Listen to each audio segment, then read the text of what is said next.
Hello friends, Indian aspirants.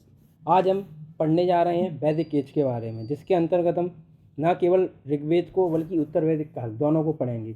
सबसे पहले तो हम ये देख लेते हैं कि आज हम इसमें पढ़ेंगे क्या क्या। सबसे पहले हम चारों वेदों की जानकारी लेंगे कि उनके अंदर क्या क्या है। उसके बाद हम इनकी पॉलिटिकल लाइफ देखेंगे ऋग्वेदिक काल की। उसके बाद ऋग्वेदिक काल की सामाजिक जीवन कैसा था, महिलाओं की स्थिति कैसी थी, इसके ऊपर चर्चा करेंगे। इसके बाद हम आगे बढ़ेंगे, रिलीजियस व्यू देखेंगे कैसा था ऋग्वेद काल में। उसके बाद हम पॉलिटिकल व्यू देखेंगे लेटर वैदिक एज का, उत्तर वैदिक काल का। उसके बाद सोशल व्यू देखेंगे उत्तर वैदिक काल का। उसके बाद रिलीजियस व्यू देखेंगे। अंत में हम इकोनॉमिकल व्यू देखेंगे दोनों कालों का, वैदिक का उत्तर वैदिक का। इसके बाद हम देखेंगे कि वैदिक जो लिटरेचर है इसकी क्या लिमिटेशंस हैं कि हम इसको एज ए हिस्ट्री के एक स्रोत के रूप में यूज़ नहीं कर पाते हैं कई बार। चलिए हम इसको आगे बढ़ाते हैं और देखते हैं। उससे पहले आप मेरे चैनल को सब्सक्राइब करें, बेल आइकन दबाएं। अब आपको रोज़ एक वीडियो देखने को मिलेगी। अब इसके बाद कुछ दिनों बाद मैं हर रोज़ दो वीडियो डालूंगा। कई बार वीडियो होंगी जो करंट का कोई टॉपिक चल रहा हो उनके ऊपर, और इतिहास की तरीके से अपना यूपीएससी का टॉपिक चलता रहेगा, और अन्य पीएससी एसएससी का। चलिए देखते हैं, आगे बढ़ते हैं। इस बार हम परिचय देखते हैं। परिचय मैंने आपके लिए हिंदी में भी लिखा है और इंग्लिश में भी लिखा है। आप देख सकते हैं आगे वाली स्लाइड में हमने इंग्लिश में देखी, ये वाली स्लाइड ये इंग्लिश में है, ये पूरा इंग्लिश में लिखा है। ये इंग्लिश मीडियम वाली जो उनके लिए, और मैंने हिंदी में भी इसको दे दिया है, आप हिंदी में भी देख सकते हैं। चलिए मैं पढ़ता हूँ। अब इसमें सीधा इसमें लिखा है कि हड़प्पा के शहर थे उनका 1500 तक उनका पतन हो चुका था। इनकी गिरावट आ चुकी थी, उनकी अर्थव्यवस्था में भी, सामाजिक में भी, प्रशासनिक प्रणाली भी धीरे धीरे गिरावट की ओर चल पड़ी थी। और इसमें मैंने जो हिस्ट्री के इस समय जो तथ्य माने गए हैं इतिहासकारों के द्वारा, उनको ही माना है कि मैंने भी जो अटैक था आर्यंस का, अटैक तो नहीं लेकिन आर्यंस का जो आगमन था उसको मैंने माना है। इतिहासकारों ने अभी उसको मतलब मान रहे हैं, इतिहासकार की जो अटैक हुआ था हड़प्पा के ऊपर उसको प्राथमिकता नहीं देते हैं, कहते हैं उसके कोई सबूत नहीं मिले हैं। लेकिन हाँ, इस बात के जरूर सबूत मिले हैं कि आर्यंस बाहर से आए थे, क्योंकि हमको सीरिया में दो अभिलेख मिले हैं। सीरिया में हमको दो अभिलेख मिले हैं जिनके बारे में मैंने इनमें जानकारी दी है। एक अभिलेख मिला है हमको कासाइट अभिलेख 1600 ईसा पूर्व में, एक अभिलेख मिला है 1400 ईसा पूर्व में, हमको सीरिया में मिला है। उस अभिलेख का नाम है मितानी अभिलेख। इन दोनों अभिलेखों में आर्यंस नाम मिला है, आर्यंस नाम मिला है। तो माना जाता है कि आर्यंस वहीं से आए होंगे भारत की, और उत्तर पश्चिम भारत में घुसे थे, आर्यंस वहीं से आए थे। और इसके बाद मैंने बताया कि 1500 ईसा पूर्व से लेकर 600 ईसा पूर्व के काल को हमने दो भागों में बांट दिया, एक ऋग्वैदिक काल, एक उत्तर वैदिक काल। आप हिंदी पढ़ सकते हैं, वही बातें लिखी हैं जो मैंने आपको मुझसे बताई। चलिए आगे बढ़ते हैं। ये देखिए मैप बताया गया कि सीरिया से, ये ईरान से ऊपर, ये सीरिया ईरान होते हुए उत्तर पश्चिम भारत में एंटर कर रहे हैं। चार वेदों के बारे में मैंने हिंदी और इंग्लिश दोनों में बताया है। सबसे पहले हम पढ़ते हैं ऋग्वेद। ऋग्वेद के बारे में क्या है, ऋग्वेद में टोटल 10 मंडल हैं, और इन 10 मंडलों में 1028 भजन है। ऋग्वेद के सबसे महत्वपूर्ण देवता हैं इंद्र, उसके बाद है अग्नि और मित्र। इन सब देवताओं की इसमें उल्लेख है। वरुण, सबसे पहले आपको अगर ये यूपीएससी कहीं पूछेगी निम्न में से इनमें से किन देवताओं का उल्लेख है, इंद्र, वरुण, मित्र और अग्नि, कह देगी 1 2 सही 1 2, इस तरीके से आपको लगानी। 4 देवताओं का उल्लेख है, चारों का, इंद्र, मित्र, अग्नि, वरुण, ठीक है।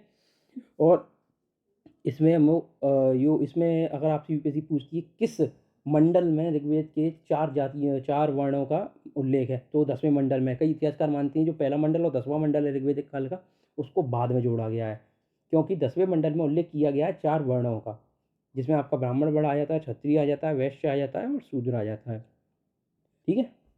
ये है ऋग्वेद का सारा वर्णन। अब आते हैं हम सामवेद में। सामवेद में क्या है, धुनें हैं, जो ऋग्वेदिक काल में मंत्र दिए गए हैं, उन मंत्रों को धुन के रूप में गाया गया है। उन धुनों का जो पूरा संग्रह है उसको हम सामवेद कहते हैं।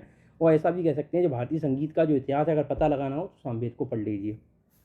इसके बाद आते हैं यजुर्वेद। यजुर्वेद में क्या है, यजुर्वेद में बताया गया है कि यज्ञ किस तरीके से किया जाए, यज्ञ की वेदी कैसी बनाई जाए। यदि हम एक पर्टिकुलर किसी प्रकार का यज्ञ कर रहे हैं, उसकी वेदी कितनी बड़ी होगी, उसमें कितने हवन कितने मंत्र पढ़े जाएंगे, कौन से मंत्र पढ़े जाएंगे, ये जो क्रियाकलाप है पूरा यजुर्वेद में बताया गया। अथर्ववेद अगर हम कह सकते हैं तो हमारे जो जीवन है, व्यक्ति का जीवन है, उससे जुड़ा हुआ है, क्योंकि इसमें इलाज वगैरह बताया गया। लेकिन जो इलाज बताया गया ना, वो जादू टोने वाला इलाज है, आयुर्वेदिक नहीं है। जादू टोने इस तरीके की मांग करने वाला कि हम भगवान से क्या मांग सकते हैं, इन सब चीज़ों के बारे में बताया गया है अथर्ववेद के अंदर। चलिए आगे बढ़ते हैं। ये इंग्लिश में लिखा है, आप लोग देख लीजिएगा। अब देखते हैं ऋग्वेद। ऋग्वेद 1500 से लेकर 1000 BC। अब इसमें बताया गया है कि आर्यंस कहाँ रहते थे। आर्यंस का जो क्षेत्र है उस क्षेत्र को सप्त सिंधु क्षेत्र कहा गया है, क्योंकि सप्त सिंधु मतलब 7 नदियाँ वहाँ से गुजरती थी, इसलिए इस क्षेत्र को सप्त सिंधु क्षेत्र कहते थे। उन नदियों का उल्लेख मैंने किया हुआ है, आप अच्छे से देखिए। इंडस, जो आज के समय पे इंडस नदी, उसको सिंधु नदी कहते थे। ब्यास, उसको विपास कहते थे। झेलम को बितास्ता कहते थे। रावी को परशुनी कहते थे। चेनाब को अस्किनी कहते थे। सतलज को सुतुद्री कहते थे। एंड सरस्वती को सरस्वती कहते थे। अब आपको यूपीएससी कई बार पूछ सकती है, इनके जो ओल्ड नाम है उनको एक तरफ लिख देगी और न्यू नाम को एक तरफ लिख देगी, फिर कहेगी पहला दूसरा सही है, मैं इसका कॉलम करने को।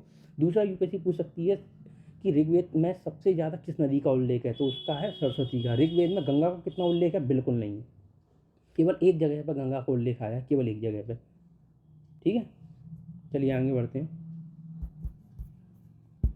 अब इसके हम देखते हैं पॉलिटिकल एंड एडमिनिस्ट्रेटिव व्यू। ऋग्वेदिक जो समाज था वो एक जनजातीय समाज था, जिसमें जो उनका हेड होता था राजा, वो जनजातियों में से ही होता था। ठीक है। दूसरा बिंदु, इनके पास किसी भी प्रकार की कोई स्टैंडिंग आर्मी नहीं होती थी जो हमेशा युद्ध के लिए खड़ी रहे। पूरा विलेज ही अपने आप में आर्मी होता था, पूरा विलेज मिलकर ही लड़ता था एक दूसरे के लिए। तीसरा, जो इसमें किंग होता था, किंग किंग की जो पोजीशन थी वो अनुवांशिक बन चुकी थी, मतलब उसके मरने के बाद उसका बेटा किंग बनता था, हेरिडेटरी, जिसे हम कहते हैं जन्मजात हो चुकी थी, और वो एक अच्छी पोजीशन रखता था उस समाज में अपनी। चौथा, हम कह देंगे कि जो ट्राइबल असेंबलीज होती थी, एक सभा होती थी, एक समिति होती थी, इनका काफ़ी प्रभाव होता था सभा और समिति का। ये लोग कई बार राजा को अपने निर्देश देते थे, उनको पूरा भी करवाते थे। अब ये ट्राइबल जो किंगडम थे उनके नाम देखिए आप, एक था भरत किंगडम, एक था मत्स्य, एक था यदु, एक था पुरु, ये किंगडम थे इनके। और इनका जो एडमिनिस्ट्रेशन था, राजा को सलाह देने के लिए उसकी एक पूरी वो होती थी मंडली। उस मंडली में कौन कौन होते थे वो देखते हैं हम। एक था पुरोहित होता था, जो पंडित प्रीस्ट, एक होता था सेनानी, जो सेनापति होता था, एक होता था ग्रामीणी, जो विलेज का हेड होता था, एक होता था स्पाई, गुप्तचर का अधिकारी होता था। लेकिन इन सब में सबसे जो मोस्ट इंपॉर्टेंट पोजीशन थी वो थी पुरोहित की, पंडित की। अब ये देखिए यहाँ पे आप, ये लिखा है, ये पूरा ये जो एक अलग से मैंने कॉलम बनाया है साइड में, उसको देखिए। इसमें सबसे ऊपर लिखा है जन, जिसका हेड होता था किंग, उसके नीचे होते थे विश्व, विश्व का हेड होता था विश्वपति, उसके नीचे होते थे ग्राम, गांव, उसका हेड होता था ग्रामीणी। ठीक है, ये पोजीशन थी अभी। गांव गांव गांव से ऊपर विश्व, विश्व से ऊपर जन, जन का हेड होता था किंग। ठीक है। अब देखते हैं मांगे social life and human condition की, सामाजिक जीवन कैसा था, महिलाओं की दशा कैसी थी, इसके बारे में हम पढ़ते हैं। ये तो मैं आपको बता ही चुका हूँ कि किंग सबका हेड होता था, उसकी पोजीशन सबसे अच्छी होती थी समाज में। ठीक है। और लोगों की जो आइडेंटिटी है वो उनके ट्राइबल जो क्लैन होता था, कैसा क्लैन है, भरत क्लैन है, यदु क्लैन है, इसके हिसाब से उनकी आइडेंटिटी डिसाइड होती थी लोगों की। ठीक है।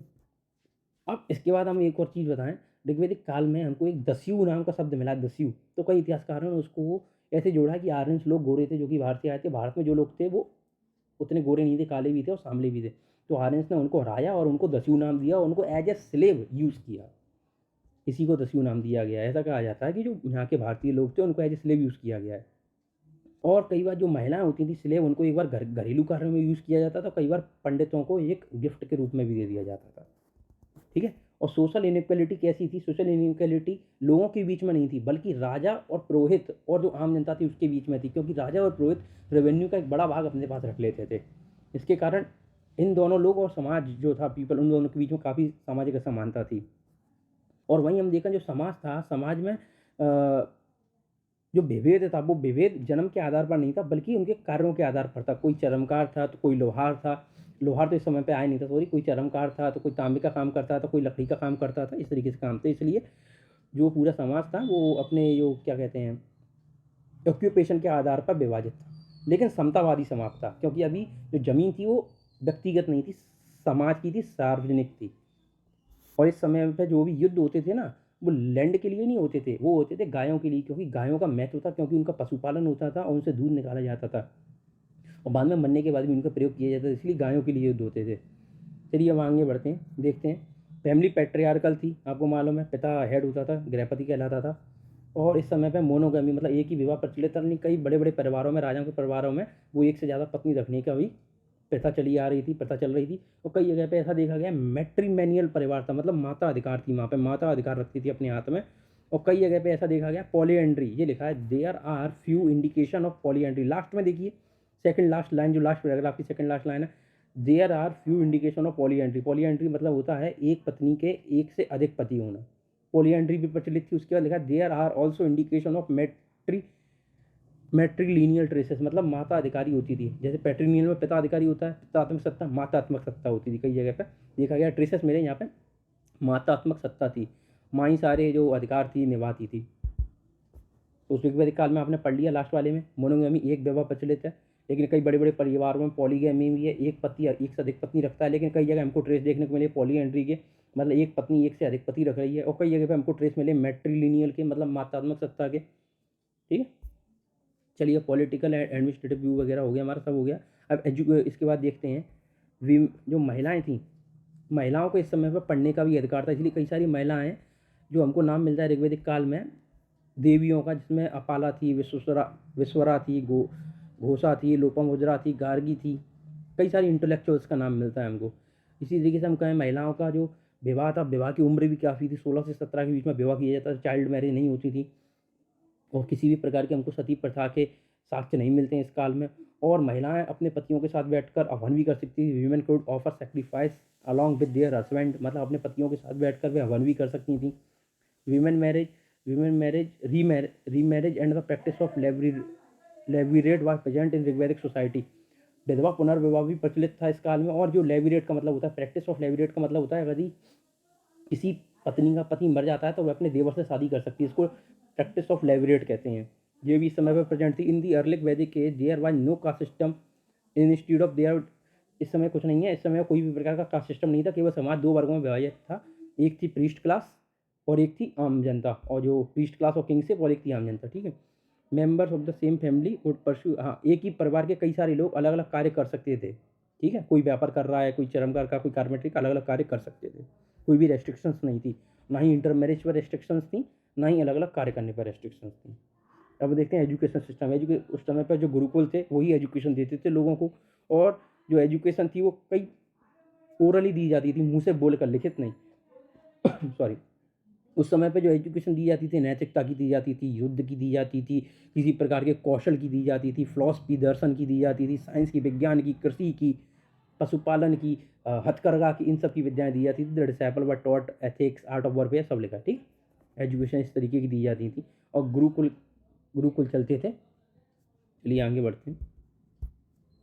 रिलीजन से सबसे पहले ये वाला बॉक्स देख लेना। यूपीएससी कई बार, एमपीपीएससी, कोई भी पीएससी एसएससी भी पूछ सकती है इनके बारे में कि जो देवता थे उनका क्या कार्य था। इंद्र का ठंडर मतलब तूफान, अग्नि का आग लगाना, पृथ्वी, वायु, वरुण, विष्णु, सूर्य, ऊषा, मरुता ऐसे ही मारुति, इन सब का क्या क्या काम था जो इसमें लिखा है। आपको कई बार यूपीएससी दे भी सकती है आपको इस बारे में। यूपीएससी का कोई भी आपको गवर्नमेंट एग्जाम में आ सकता है आपके लिए, पढ़ लीजिए इसको, क्योंकि कई बार मैं तो कॉलम में भी आ जाएगा। रिलीजन, इस समय काल में जो नेचुरल फोर्सेस थी, आंधी आना, तूफान चलना, बरसात होना, नदी, इन सबको एक देवता का रूप दिया गया, वही इनने अपने देवता माने, ठीक है। पहली लाइन में ही लिखा है। दूसरा point, in spite of worshipping various deities the Vedic age saw prevalence of monotheism the single supreme governing control. इसका मतलब ये है, इस समय काल में कई सारे देवताओं को भले ही माना गया हो, लेकिन फिर भी इन लोगों ने एक सुप्रीम गॉड को माना है कि वही सबको कंट्रोल करता है। उसके और हमारे बीच में वो सुप्रीम गॉड और हम आम जनता के बीच में देवता एक मीडिएटर की भूमिका निभाते हैं, मध्यस्थता की, यही लिखा है तीसरे वाले पॉइंट में। देखिए तीसरे वाले पॉइंट में, हाँ, most important god Indra and second important god Agni and all god act as intermediatory between the gods and the worshipper.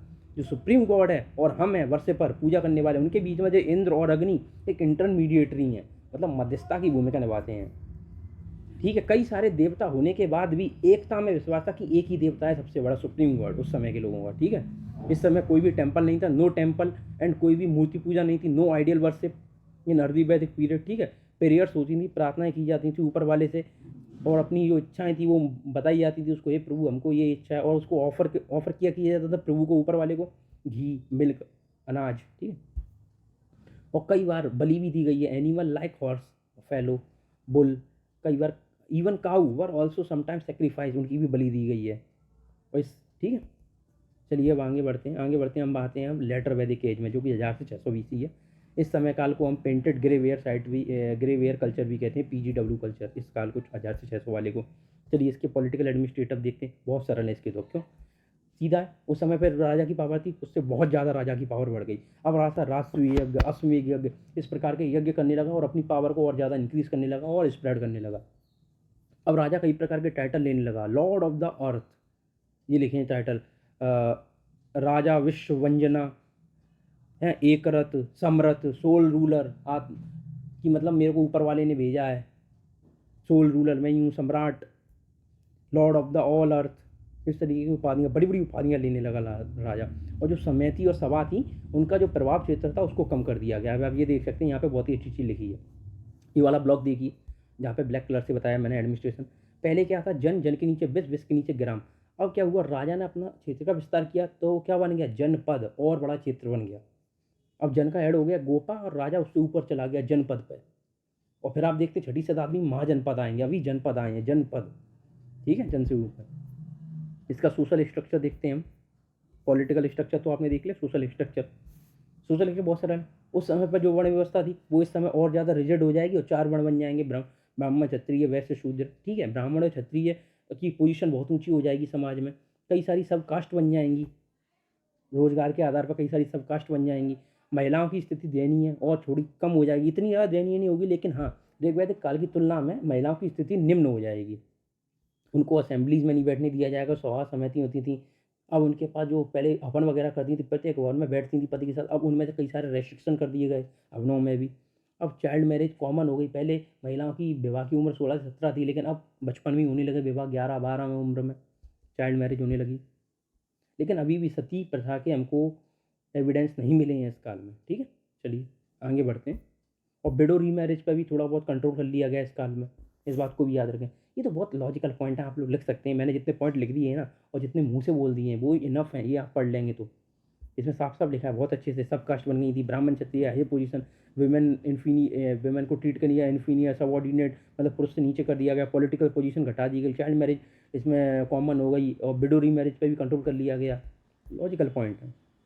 और रिलीजन इस काल में क्या हुआ, इंद्र और अग्नि जिनकी इंपोर्टेंस थी ऋग्वैदिक काल में, उनकी इंपोर्टेंस घट गई, और जबकि प्रजापति, विष्णु और रुद्र ऐसे देवताओं की इंपोर्टेंस बढ़ने लगी। इन देवताओं की इस समय काल में इंपोर्टेंस बढ़ने लगी, ठीक है। Rituals become more elaborate and importance of prayer decline. अब ऋग्वैदिक काल में आपने देखा होगा प्रार्थना का काफ़ी महत्व था, लेकिन इस काल में प्रार्थना का महत्व घट गया, बल्कि रिचुअल्स कि हम किस तरीके से किस कार्य को कर रहे हैं, क्रियाकलापों का महत्व बढ़ गया, ठीक है। कि फूल ऐसे चढ़ाएं, पैर ऐसे छुएं, भगवान को इस तरीके से मिलना, इस तरीके के रिचुअल्स जो भी थे उस समय काल के, जो भी माने गए होंगे, उनकी महत्व बढ़ गया, जबकि प्रेयर्स का महत्व घट गया। अब जो प्रीस्ट क्लास था उसकी भी जो पोजीशन थी वो भी हेरिडेटरी हो गई, कि पंडित का बेटा, मतलब पुजारी जो होगा उसका पुत्र भी पुजारी बन जाएगा अपने आप ही, ठीक है।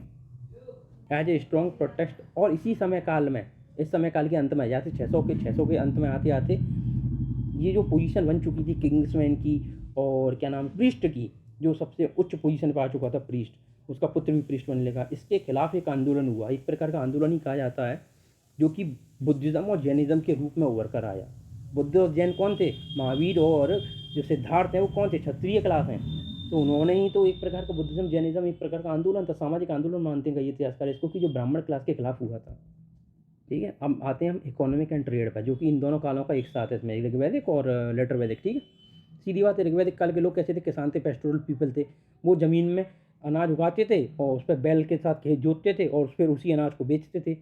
जो जब जुते हुए खेत होते थे, यूपीएससी पूछ सकता है, जुते हुए खेत को क्या कहते थे, लाल अक्षरों में लिखा है मैंने, उर्वर एवं क्षेत्र, उर्वरा और क्षेत्र, जो जुती हुई भूमि थी उसको कहते थे।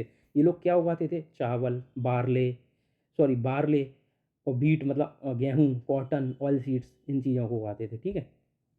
फिर जब लेटर वैदिक एज में हमारे पास आयरन आ गया तो बड़े पैमाने पर जंगलों की कटाई की गई, और जंगलों की कटाई करने के बाद बड़े पैमाने पर क्या किया गया, खेतों में बुआई की गई। अब ये लिखा है लाल अक्षरों में, सबसे अच्छी चीज़, सबसे पहला जो लोहो का हमको जो एविडेंस मिलता है लोह के प्रयोग का, वो काय में मिलता है, यजुर्वेद में मिलता है। Earliest literary reference to the use of iron in Indian subcontinent are found in Yajurveda, ठीक।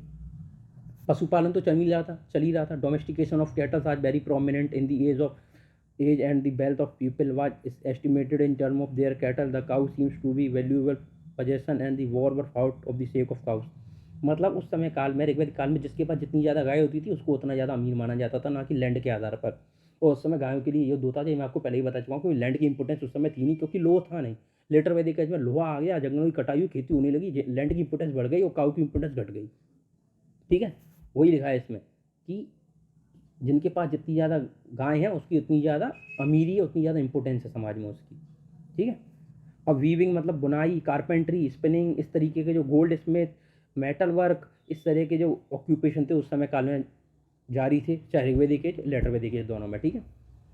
उस समय व्यापार कैसे होता था, trade was conducted through water system, मतलब सामानों के लेन देन के द्वारा, दोनों के ऊपर। मैंने आपको पहले ही बताया वाटर सिस्टम क्या होता है, एक सामान को दूसरे सामान से एक्सचेंज करना, ठीक है। उस समय पे जो पीस ऑफ गोल्ड है उसको क्या कहते थे, निक्ष, NISHK, इसका प्रयोग किया जाता था एक्सचेंज में। अब ऐसा मानते गए इतिहास का जो निक्ष है, गोल्ड है, कॉइन है, इसका कई बड़ी बड़ी जो ट्रांजेक्शन्स होती होंगी उनमें इसका प्रयोग होता होगा, जो बड़ी बड़ी ट्रांजेक्शन्स होती हैं उनमें। अब ट्रेड और कॉमर्स करने वाली एक प्रकार की उसमें जाति बताती थी, उस जाति को कहते थे, जातियों का जो ग्रुप था, समूह था, जो लोग ट्रेड करते थे उनका एक समूह बन जाता था, उस समूह को पानी कहते थे, PNA, पानी। जिनका trade and commerce were regulated and manage by A group of people called पानी। ठीक है। अब जो माध्यम क्या होता था ट्रेड का, कई बार रिवर के द्वारा ट्रेड किया जाता था, रोड, लैंड के द्वारा ट्रेड किया जाता, लैंड के द्वारा कैसे, रथों के ऊपर सामान लाद दिया जाता था, वैगन, घोड़ा गाड़ी, बैलगाड़ी, इन सब के द्वारा ट्रेड होता था। ठीक, चलिए आगे बढ़ते हैं। अब आ गए limitations of Vedic literature use as a history source. 2 point लिखे, मैं आपको मुंह से बता देता हूँ। सबसे पहला, ये जो वैदिक लिटरेचर है, ये 1 वर्ष की तो कृति है नहीं, हजारों वर्षों की कृति है ये, और इसको लिखा गया है मौर्य काल में या उत्तर मौर्य काल में। तो इसको जब ये इतने सालों की 1500 BC की है और तब से चली आ रही है, 1 वर्ष में तो लिखी नहीं गई, केवल मौर्य काल में, उत्तर मौर्य काल में इसको लिखा गया है, संकलित किया गया है। तो कैसे मान लें कि इन लोगों ने उस समय काल की जो बातें लिखी होंगी उनमें कहीं बदलाव नहीं आया होगा? बिल्कुल आया होगा बदलाव, हजारों वर्षों में बदलाव नहीं, क्यों नहीं, सब 100 वर्षों में बदलाव आ जाता है, ये तो हजारों वर्षों की बात हो गई, जरूर बदलाव आया होगा। इसलिए इसको एज एक मतलब एकदम क्या कहते हैं, फुल प्रूफ सोर्स के रूप में नहीं मान सकते। दूसरा, जो ऋग्वैदिक और लेटर वैदिक हैं, ये वेद हैं, इनको ओरली बोला गया है, एक व्यक्ति से दूसरे व्यक्ति को। तो इसमें इतिहासकारों को संशय इस बात का है कि एक व्यक्ति ने दूसरे व्यक्ति को बताया, तो क्या यह सच जो दूसरे व्यक्ति ने सुना वही उसने तीसरे व्यक्ति को बताया होगा? कुछ ना कुछ तो उसने अपनी तरफ से मसाला भी मिला दिया होगा, कुछ ना कुछ बदलाव भी हो गया होगा, कुछ ना कुछ चीज़ें कम भी कर दी होंगी, इसलिए इसको एज ए हिस्ट्री के सोर्स के रूप में नहीं माना जा सकता। 2 कारण हो गए। पहला कारण कि ये हजारों वर्षों में लिखा गया है, इसको संकलित किया गया है मौर्य काल, उत्तर मौर्य काल में, इसलिए इसको एज ए हिस्ट्री के रूप में नहीं देखा जा सकता एकदम प्रूफ। दूसरा, ये ओरली था, एक व्यक्ति दूसरे व्यक्ति को बताता था, इसलिए ऐसा नहीं माना जा सकता कि प्रत्येक व्यक्ति ने हर एक दूसरे को समान रूप से सही बातें बताई होंगी, बिल्कुल भी उसमें कुछ गलत नहीं बताया, कुछ नहीं मिलाया होगा, इसलिए एज ए हिस्ट्री के सोर्स के रूप में इसको नहीं माना जा सकता। चलिए, ये आपका वैदिक और उत्तर वैदिक काल खत्म हो गया। आप मेरे चैनल को सब्सक्राइब कर बेल आइकन दबाएं, कल आपके लिए नई वीडियो आएगी, वो वीडियो होगी कि महाजनपद काल, या तो महाजनपद काल पे लाऊंगा या बुद्धिज्म और जैनिज्म पे लाऊंगा। थैंक यू, आप सभी को मेरा ये वीडियो देखने के लिए धन्यवाद।